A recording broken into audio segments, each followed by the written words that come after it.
Today we'll be taking a look at the banking sector in Canada, the land of the beautiful lakes, the mountain ranges, the friendliest people, and the largest producers of uranium. But let's just skip past that one and go back to the happy people. Yes, much better. Now, while the capital of Canada is Ottawa, its financial heart is located in Toronto, and this is where all of the big five banks have their headquarters located. Toronto is truly a global player with its metropolitan area housing a population of about 6.1 million people, making it Canada's largest city.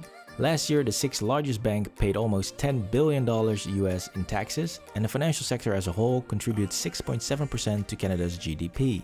At number 5 on the list of largest banks in Canada, we find the Canadian Imperial Bank of Commerce. The bank was founded in 1961 when the two biggest chartered banks in Canada, the Canadian Bank of Commerce, established in 1867, and the Imperial Bank of Canada, established in 1875, merged together to form the Canadian Imperial Bank of Commerce, the CIBC. Fast forward about 60 years and the bank now has well over $600 billion US in total assets and a total workforce of about 40,000 employees. Now the bank focuses mainly on retail and small business banking, which resulted in a nice $14.6 billion in revenue, of which the bank netted about $3 billion in total income. Moving on to number 4, we find the Bank of Montreal, which is also Canada's first ever bank. The bank was established in 1817 and played a major role in shaping Canada as a nation and its financial system.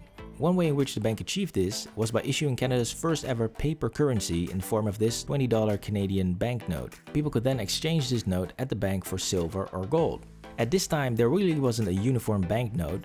Different banks used their own paper currency, and many Canadians were even using multiple currencies, including American dollars, British pounds, colonial currencies, and even Spanish pesos, because it's just not a party until the Spanish have invaded, right?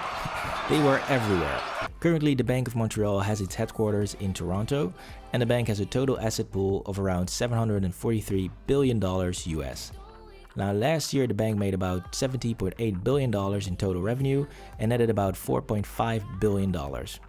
In addition to this, the bank serves around 8 million customers in Canada and about 2 million customers in the United States. Before we take a look at the final giants in the Canadian banking sector, please like and subscribe to the channel for more finance and banking information. At number 3, we find the Bank of Nova Scotia, or more commonly known as the Scotiabank, which was founded in 1832 in Halifax, Nova Scotia.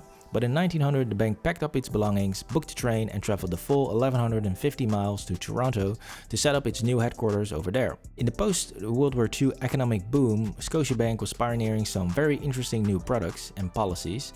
This included Canada's first ever consumer lending products called the Scotia Plan Loans, and next to this, the bank also started offering public trading of gold. Today, the bank is well established in both North and South America and has a total asset pool of $890 billion US, and it does about $24.5 billion US in revenue, of which it nets around $5.4 billion. The main focus of Scotiabank is on corporate and investment banking and global capital markets. Currently, the bank has well over 80,000 employees worldwide, and it is listed on both the Toronto Stock Exchange and the New York Stock Exchange. The number 2 spot on the list of largest Canadian banks is held by the Royal Bank of Canada. Today, the bank does about $47 billion US in revenue and has a net income of around $9 billion. With an all-time high of $10.1 billion in net income in 2019, this bank truly knows how to make money. Going back to its humble beginnings, the bank started out in Halifax, Nova Scotia in 1864, where it financed the lumber and timber industries. Here it mainly supported the merchants in the area and became known as the Merchant Bank. The bank's personal and commercial banking operations stretch well over 34 countries. And next to this, the RBC is a major player in the world of wealth management for retail investors and international investment banking services.